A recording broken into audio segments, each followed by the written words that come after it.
welcome to a rather sombre edition of Rantz. I am Shubon, and I'm here with the skipper, as always.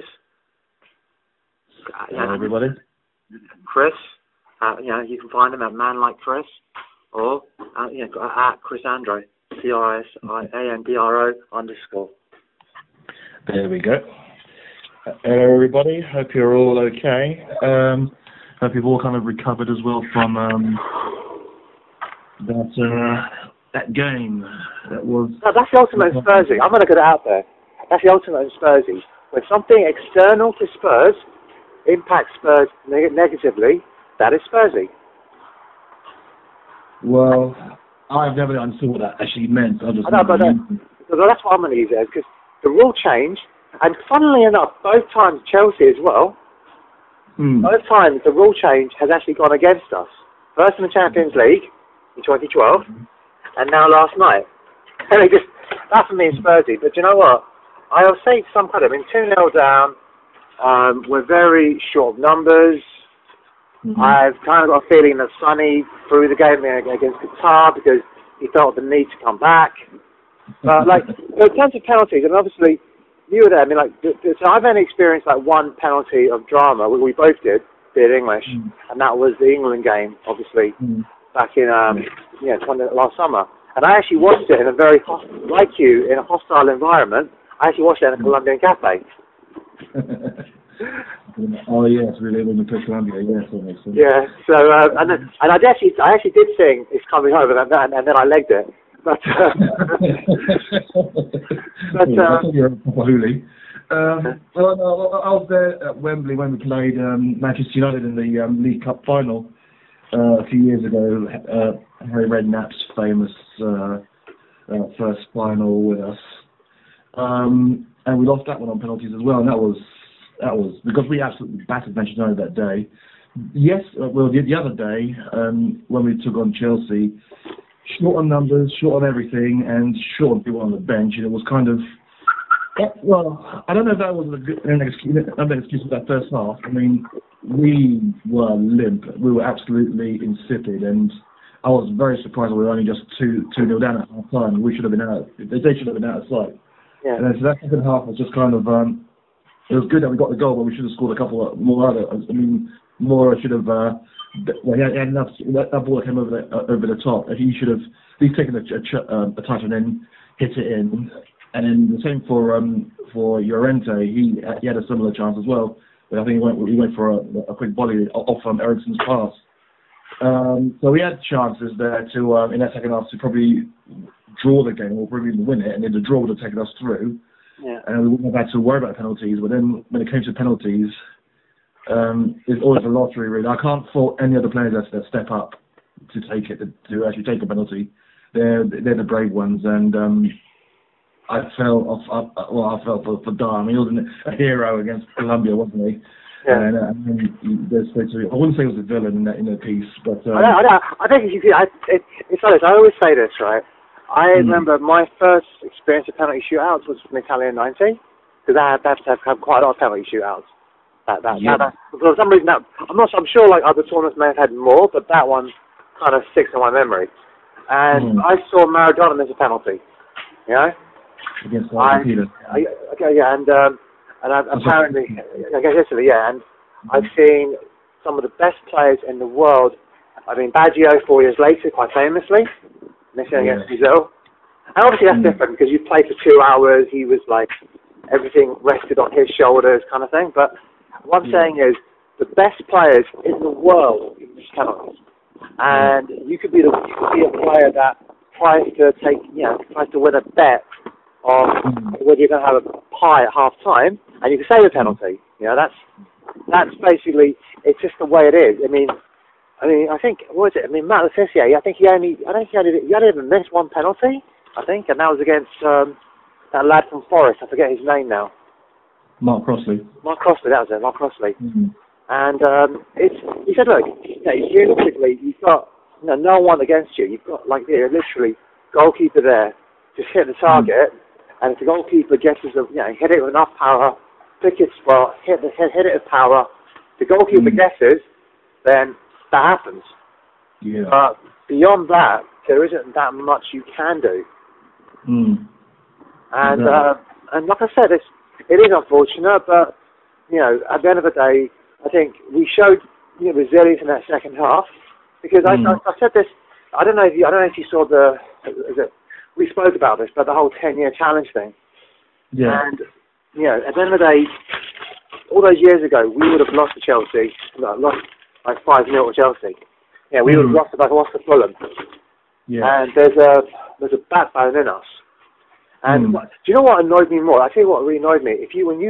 When I listened to Kelly Cates in the morning, the BBC 606 pod, and it really annoyed me because I mean I had nothing against Kelly Cates as a person, you know, apart from the fact that Daddy got her a job.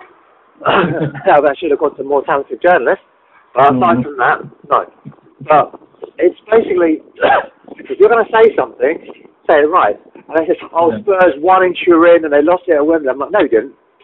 We drew in Turin, okay, against a team that hadn't even conceded a goal for like 8 or 9 games. Yeah. And then, obviously, Dybala came back, and I think, they played, they played great for 2 minutes, and we made a couple of mistakes, and that happened. But the narrative, and then I heard Andy Townsend, being one of the great football minds that he is, said, Spurs should do what Chelsea are doing. They've gone for a loan with Higuain. So let's put it in context. Higuain is on £300,000 something a week. So that is, I think, the same as Hazard. Yep. Something like that. That's definitely up there with Hazard. Yeah. And that is probably almost 50% more than how a Harry Kane gets paid. Okay. I think he gets paid, about 220,000, I think. Yeah, plus bonuses, obviously that. So when I heard Spurs saying, we should be, why are we not spending the money? This league is letting down. Look, I would love us to say, I want the players to get as much money as possible. But I love this concept that there's some fabled, hallowed ground where we can just spend money that we don't have. That massive money tree that's growing in the middle of White Hart Lane right now, Oh, look, that dodgy vegetation, nothing to do with me. That dodgy vegetation that's going under the lights, okay, in Tottenham, that's nothing to do with me. That's nothing to do with me, okay? I love you right here and now, okay? Nothing to do with it. In the Tottenham area, we just passed the Spurs, we can pay anybody. That dodgy vegetation down at Spurs, that's nothing to do with me. But I'll tell you that right here and now. But ultimately, if you look at, say, what we're doing, we are building a project. We don't have a guy. I mean, I cannot. I'll give you this example. We had Mahrez, who I think is a very good player. He's a reserve player at Man City. He cost them 60 million. And it may be that's not enough for them to retain the title. I mean, I really hope it is enough because I don't live for winning it. But my anti-Liverpool bias aside, he's on the same similar money to Harry Kane. Maybe roughly a bit less, but roughly that kind of ballpark. And as a good player as he is, he's a former obviously Premier League Player of the Season. I think he won the Footballer of the Year. I think. He's not a terrible player, but he's never gone on to repeat those heights, has he? Not a Leicester. But if you're City, you can afford to take that chance to be able to bring a player of his quality from the bench. We're not there yet. Yeah. And that's what really irritates me because I said, Spurs should do this. What I would like the narrative to change is, can Spurs do this? Do they have the funds? I mean, the best example I've got is this. Well, I know I shouldn't enjoy it too much, obviously, but I think if you look at, say Arsenal, I don't know how much they've spent money, in terms of, I know their income's fallen because they're not in the Champions League anymore. But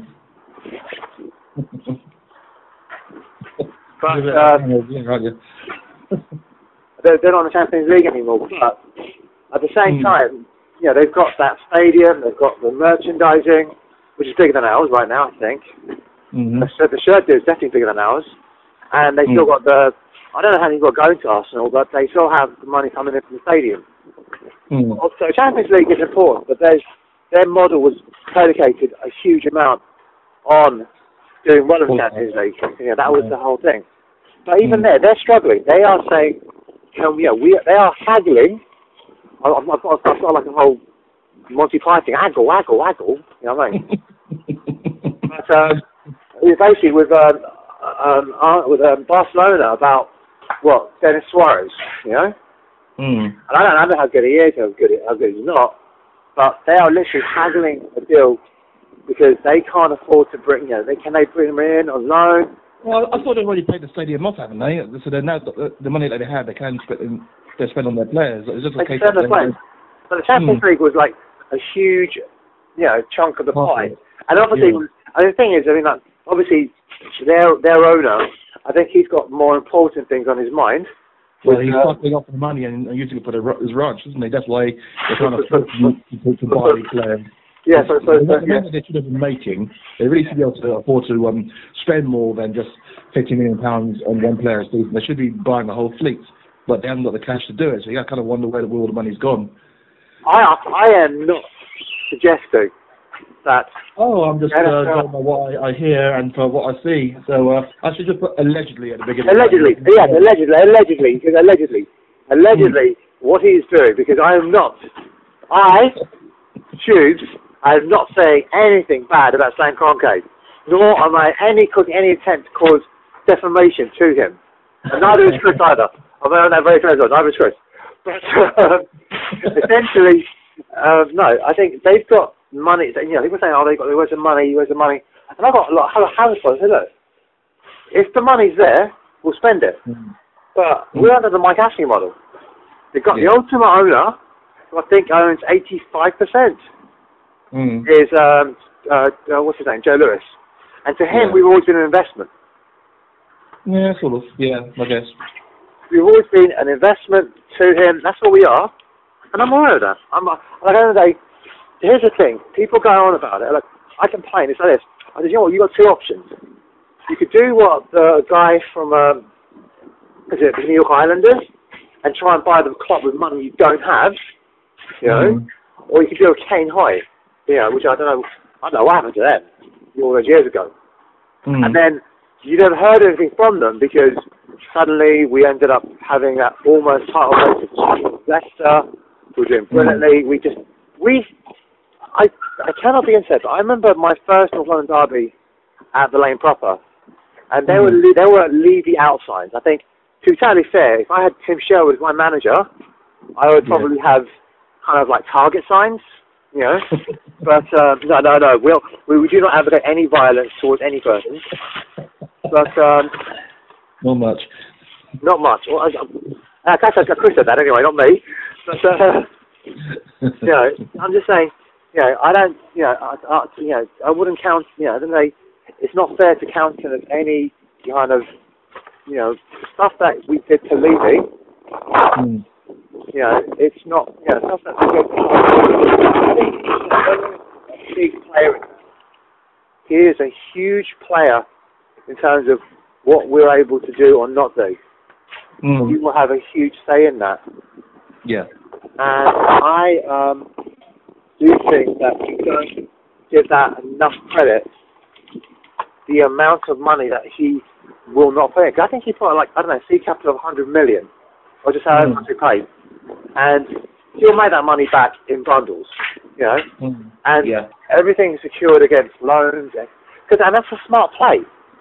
So it's, he is not going to put in more money than he needs to.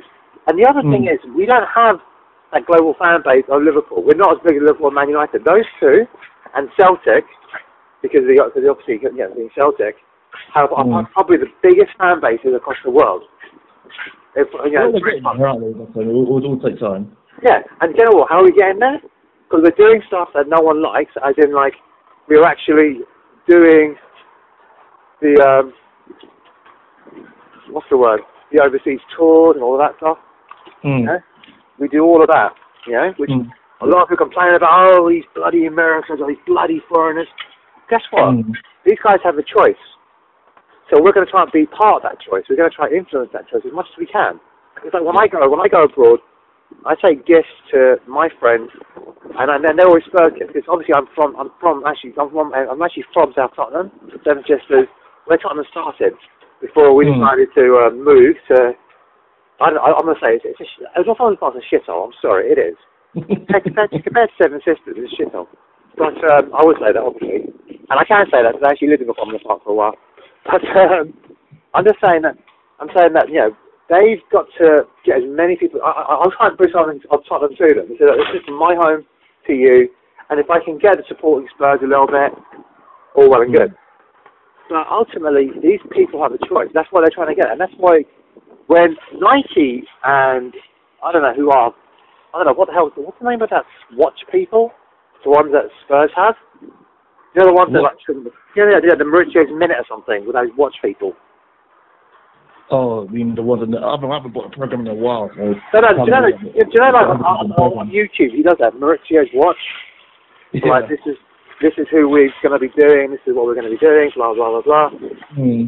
So when we do that Mauricio's whole watch thing, yeah, it says, you know, they're able to show to, I don't know, as stupid as it sounds, they're able to show to all these people, the social media metrics, you know? Look at how diverse our thing, and it's a process. It doesn't happen overnight, unless you've got an incredible amount of money and you want a bunch of plastics. Yeah. So I don't know. I mean, like I said, penalties are a lottery, but essentially, we basically played a team that won the Russian lottery all those years ago, and they're going to play a team that won the Arab lottery a bunch of years ago, and that's how, you know, and that's the way the thing is. And you can either try and spend money you don't have to try and compete with people that have a shitload more money than you. It's like playing poker. If someone's got like, I don't know, 50 grand in the pot, and you've only got 10 grand, you better be very good at bluffing, or you better have a very damn good hand. Yeah. Because all we're going to keep doing, because I do that when I play poker, I actually will basically, even if I've got a shit hand, I'm going to force their hand, say you have to go all in. Yeah. Can you afford to go all in? A lot of them won't. And I've got nothing. So like I said, and you know, just to bring it back to full circle, because I know I've been doing a lot of the talking and the driving, and that's clearly not like our pods. But basically, no, obviously not. Yeah, you say nothing. Not as I can sue him or anything, but yeah, because as you don't know, Chris has to leave my boss on this, so I think I'm getting fired. But no, what I'm saying is, as he talks about penalties being a lottery, you know, and essentially we are playing against clubs that have won the lottery, whether it be a commercial revenue lottery in terms of, say, Man United, or obviously they had to build upon that, but yeah, they basically timed it at the right time. When Scholar did it, he tried to do it in '87, which and he'd say it was basically the height of the boom, and then we came to recession, and then it just didn't work. Whereas Man United did it, they started it in 1990, 91. The Premier League or Premiership, I can't remember what it was called then, happened in '92. It changed the ball game, and they were in the right place at the right time. Liverpool, you know, obviously they had their history, and they were able to go in at the right time as well. Yeah. But it just, you know, but even then, I mean, if you forget, you know, they were a Champions League winning side, who then basically ended up falling out because of bad owners who just didn't get along. And it can go that way. So it's a lot of things can derail the ship externally to what happens on the football field. So I don't know, Chris, and obviously you're going to go to Palace. I mean, tomorrow. I mean, obviously, I don't know what Palace is going to turn up, because they've got Benteke coming back, but that's actually not a good thing for them. Because Benteke tends to, oh God, honestly, I think that's one of the most expensive mistakes we managed to avoid, I think. Really? Yeah, because when I've seen him at Palace, I've gone to a lot of Palace games. And I watch him and I'm thinking, how on earth did we almost sign you? I see your point. I do see your point. It will be interesting. It'll be an interesting game anyway at Palace. I know all the pundits have us down to lose that match, so that's going to be interesting. Well, yeah, it depends on Palace turn up, because Palace are in 21 or 22 points or something, and they're in the Premiership. Are they around that amount? They're still in deep in relegation trouble, or are they moving up to the next level? They're not in relegation trouble, but they're like, how do I put it? They're one of those teams where I think there's about 10 teams which are about 4 points above the drop zone, or 4 or 5 points, as in above third. I don't know who third and bottom is, but they're about, there's about a 4-point cushion. And it's one of those, and honestly, I liken that to, if you get a bad run of results, I don't know who to, I mean, obviously, Cardiff, obviously, they had their unfortunate thing with that poor lad. I mean, I don't know what's happened to him, and that's so sad. It's very sad. Yeah, and I do, and you know what, this is from, I'm not going to speak on behalf of the supplement or Chris, but from myself anyway, my heart goes out to his family. I mean, that must be one of the worst things, when you've got a dream thing happening, and suddenly it's just this kind of stuff happens, and so honestly, my heart goes out to the family, and we do have, and to the pilot as well. We hope that they're found alive and they're safe. But you know, but like I said, just to go back to the whole Palace game, you don't know what Palace team are going to turn up, because they can be brilliant, you know, but they can be absolutely awful. But the Premier League is the bread and butter. And I was going to say that. Unfortunately, if they are still in trouble, we'll play a week inside. But if they're comfortable, then you'll put out as strong as possible. I want to say they're comfortable. I wouldn't say they're comfortable, but they're. It's one of those things. It's one of those teams where someone like this, if you've got Zaha and Townsend, are getting their goals. Yeah. If you get I'm not saying injuries can happen to them or they'll get injured. Or he's scoring goals at the moment anyway, but he'll probably score that's tomorrow. But I'm just saying that Zaha and Townsend, they are the main men for for Palace. Yeah. And ultimately, if they go down, which I'm not saying could happen, will happen, but should they go down, then that's going to seriously impact Palace. And I think a lot of Palace is about getting, feeding those two lads. And I think he'll probably play the others. I don't think he'll risk Townsend or Zaha. Or even Muller, I can't pronounce his name. Muller Light. Muller Rice Crunch Corner. Milivojevic. Yes. He did anything. No, it isn't. But, but I'm saying, I don't think he'll risk that, risk playing him. And I think Wan-Bissaka as well, because he's very vital. He's someone that obviously I don't think we'll sign anyone in the window, unlikely. But he's someone that I've always thought, this is a very good player. He's quite handy. Wan-Bissaka. So I wouldn't mind him in our team. And that's what I said. I look at our team and I think, well, I don't know. I mean, I'm going to put my because I use. By the way, if you guys, I don't know, we're not paid. Just because here's the thing. People, we do quality stuff, and hopefully someday somebody will pay us. Or if someone does come to ask us for stuff, somebody will somebody will answer the message first and demand some kind of payment. Not casting stones in any direction at all here. Yeah, I think I know what you're getting at. Yeah. I think Chris may have a rough idea what I'm talking about, but no. Ultimately, I use line up 11, so I'm putting my squad out there, but I won't. I said, if people want to interact, I'm going to tag Chris in it, and I'm going to also hashtag Facebook on supplement.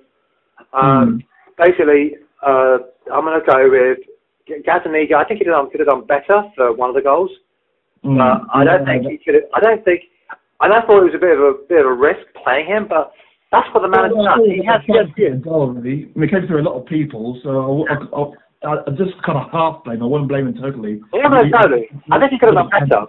But I thought, well, do you know what? We're missing Kane. We're missing Dele Alli. We're missing Sonny. Maybe he's going to. Because I can't. Who's keeping us that night? Was it Ericsson that's keeping us that night? Was it Vertonghen? It was Vertonghen. Vertonghen's the skipper, that was me. Vertonghen. Yeah, Vertonghen. You have to say someone at the back. Yeah, someone at the back. And I just thought that, you know what? Maybe he'll think I'm going to play Hugo Lloris. But he said, no. Do you know what? I'm going to stick with Gazaniga. He's got us this far, and if I don't play him, he'll drop confidence. And so I'm going to go with Gazza in goal. I think I'm going to play a back three. I like the back threes, as some people do know. I'm going to go with Boyd. So what are you saying? So it worked in the second half against Chelsea, didn't it? The back three. Yeah. So I don't know why he didn't play it. I don't know. I don't get why he didn't play it. But I would have got Boyd, Sanchez. I don't want to play Vertonghen, but we need a left footer in there. And I would have played Davis, but obviously we can't play him. So maybe I'll play Alderweireld. Pardon? Want to play Alderweireld in there?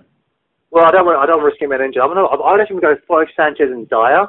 I think Dyer's a pretty good, solid centre half, especially if you play him in the back three. And I think they need a bit of leadership in there. I'll play three at the back. I'm going to play. I don't know if Wanyama's fit enough to come back to start. Yeah. I would have Wanyama and Skip in the middle, and maybe. Oh, this is a tricky one, but I'm going to go for a 3-4-3. I would prefer to play 3-5-2. Have Ericsson in there, but I wouldn't risk him. Not for this game. Well, when he played against Chelsea, I don't think he probably needs a timeout anyway. I just think you need to rest players. You need to keep them fresh.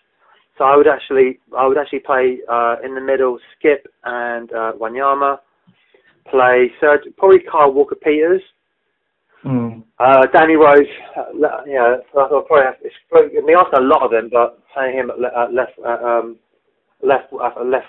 wing back. And I'll go for three up front: Lamela, Lucas, and Llorente. And hopefully, like I said, Lucas and Llorente, they can. And and it's not because I put a bet on that Lamela's going to get booked in the first 20 minutes. I haven't. Not that. Every game, isn't it? Do you know what? Some people. Do you know what? My local bookie's refusing to take it. I better try to switch bookies now because he's refusing to take that bet from me now. Do you know that? Could you imagine? I'm going to believe that as well. I mean, again, we don't advocate gambling. However, if a gambling provider would like to. Well, I think you got an interesting team. I think you probably made our defence a bit weak there, I think. I just think, for me personally, I just don't know who I would actually... I think you have to take a chance on playing certain players, and I think Boyd has to play. I think I don't want to lose Dyer. I think we need to rehab him back. I definitely think I'm only going to play. I'm playing on the basis that they are going to play Benteke because he's been out. They want to get him some minutes on his legs. Yeah. And I don't think they're going to play Zaha. I mean, I could be wrong, but they're not playing Zaha and Andros Townsend. And I think. I think one of the experienced ones should be in there as well. You could play Alderweireld or play Vertonghen. So I'm just not going to. At the moment, I want to rest as many players as we can, and I'm not saying I'm going to throw this game because I might be going to Palace tomorrow as well. Although here's a funny story. I think the Palace game when Sergio Aurier had about 20,000 foul throws. Yep, last season. On the way home, on the way back to my mate's place in Greenwich, it took us 2.5 hours to get back because it was oh my lord. If you all drive there, that's what will happen. Well, yeah, I know. This is my kind of. If I do insist on doing a carbon footprint, I'm getting what I deserve. But anyway, as I digress. But no, like I said, going back to everything as we go, it is a bit of a lottery because we don't know who they're going to play and who they're not. I think like a penalty, you just pick your target, try and hit it with everything you can, and what happens will happen. So hopefully, like I said, I don't know what Chris will be drinking because Chris is not. I do mention this every single thing. I don't know what Chris will be drinking. I do know Chris is a teetotaler. Never had a drink ever. I will. But I'm not saying Chris. I don't know what pub you'll be in. So I don't know what you're going to. There used to be a Wetherspoons on the main road there in where is it, near Norwood Junction, but that's closed down, isn't it? So it's going to be. I'll be getting there earlier, so I might just post on the group and probably on Twitter where I'll be drinking. Once I find a decent place, I'll post it. And if people want to come and have a chat or word, then they can come and find me there. Yeah. So and. I think that's I said we're playing as Watford on Wednesday, so I'm sure we'll do something. If we have time, we'll try and do a little bit of a preview of that game. And like I said, I was kind of expecting something to go wrong against for those of you, I'm a bit of a negative Nancy. I do, maybe it's my job or whatever, but I did think something would go wrong, and hate to say I told you so, but no, I don't. I like the smugness of being I told you so. I just think, but like I said, I think we've shown, I think there's one thing that we've got that money can't buy, is that we've got character there, and we've showed plenty of it. And I think, yes, it was disappointing. Yes, Chelsea are in the home end and we were playing, obviously, because, and yes, it did go against us a bit. There was, the rule changes, we had some tough fixtures as well. Playing Watford, Arsenal, I think who else did we play? Chelsea. We've had to play, but West Ham. So and I think we played nearly, apart from nearly all the decisive games have actually been, apart from obviously we played the two-legger, they've actually been, Watford wasn't at home. It was in bloody Milton Keynes. Let's just get that. Let's just no bones about that. So we've actually, I think we've done well for what we are, and maybe I'm a happy sapper, but I just remember, like I said, and I'm not saying other Spurs don't, but for me, it's about going to a game, having a good time with your mates, seeing some good football. And like I said, I'd love a trophy as well. I would love a trophy, but my highlight of 2017 wasn't, obviously we didn't win anything, but it was me and the people that we met. It was people I met, the friendships I formed, and that's what it's all been about. It's about the experience that you have. Because, and that's what that's me. Maybe I'm lucky I can have those experiences. But if you're in football, how do I put it? If you're watching Spurs because you want us to see us win something, then bring a book, because you'll be waiting a long, long time. And people say, it's getting closer though. So just to put a little caveat there, it is getting closer. And the thing is about having patience, really. I mean, we've made leaps and bounds in a very, very short space of time, and so just getting that little bit over, that's what the tricky bit is. So I mean, so a few people have posted in the group from stuff from other football groups, other Spurs groups, and what? There are other Spurs groups on Facebook. Never. There are no other Spurs groups on Facebook. There's only one, and that's ours. Yours. The most balanced group, I have to say, and it has to be the most balanced group because that's where it has to be. And some of the over the top reactions I've seen in other groups has been kind of alarming, really, and it does kind of make you wonder what fans are kind of what certain fans are seeing. We have made a very short. We made a lot of moves in a very short time, and it has to be recognised too. But I think we're way ahead of schedule. I mean, the best I can describe it is like, if you've heard of, there's people heard of Veronos, and they won it in 84, 85, and this one in Italy were really good, and this one you were not to have any foreign players or any of that kind of stuff. You had two. And it was amazing how they were able to do it for as long as they did. And they never won it again afterwards, and I think they're now in second division, I think. They're second division or something. But for what they did was incredible, and I think people forget, football is a journey, it does take time, and sometimes, you know what, the best team doesn't win, and that does happen, and that's just life. Sometimes you don't always get what you deserve, and sometimes you could drill everything right 100%. I mean, the best example I can give was if you see there was a fight years ago, Matt Serra versus GSP. Matt Serra knocked him out with no one expected, and he was for context, he was a 40-1 underdog going into that fight. And he knocked him out, sparkers, and nobody saw that happening, and not even and then they had the rematch, GSP get the shit out of him afterwards. But essentially, sometimes it doesn't go your way. Sometimes, things don't go your way, and that's just life. And just we have to accept it. And I would say that, but like I said, like I said, keep supporting Spurs. We are growing. I mean, to see my parents are from Bangladesh, to see Bangladesh Spurs now, it was just, I couldn't believe it. And that's something, I mean, years ago when I was last in Bangladesh, I was asking that no one knew anywhere to watch Spurs in Bangladesh. Now that could be as a result of someone from here, of Bangladesh origin, going to Bangladesh, set up a club, or someone obviously seeing our result, our success in terms of the way we're playing. Because we're not winning anything. It's not as if like, oh, I want to support Spurs because they're winning stuff. They like what we're doing. They like how we're doing things. Yeah. Believe in the process, and hopefully life will be less of a lottery. But anyway, thanks to Chris. I'm sorry, Chris is probably pissed at me because I woke him up very early at 10 a.m. It's all good. I'll let you off. I know. Thanks, but he's not. So this week I'm not walking the plank. But like I said, I am very grateful to all of you guys listeners. And like I said, we are going to be doing a lot more of these, quite as often as we can. And like I said, if you guys want to ask questions, please just say, look, I think we're gonna have a pinned topic, I think, and say, look, what questions do you want to ask? What things do you want to talk about? What things would you like me and Chris to talk about?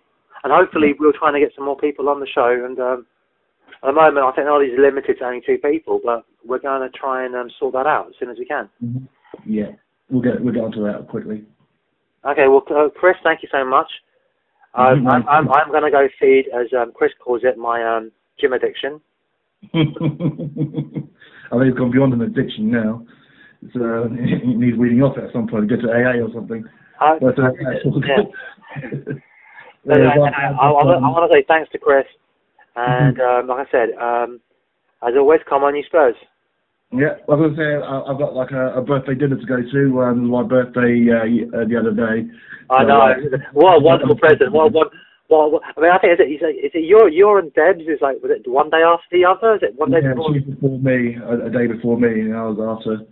But so I'm going to go out with my sister now, and she's going to treat me to a birthday dinner. So yeah, we shall see what happens tomorrow, and hopefully I'll see a lot of you out there, and we'll get into the 5th round, because now we're down to 3. Well, I'll say 2 trophies. I'm 2.5 trophies. 2.5. And 2.5 trophies. Anyway, so thanks a lot, guys, and as always, come on, you Spurs. Come on, you Spurs. You'll take care. Take care now.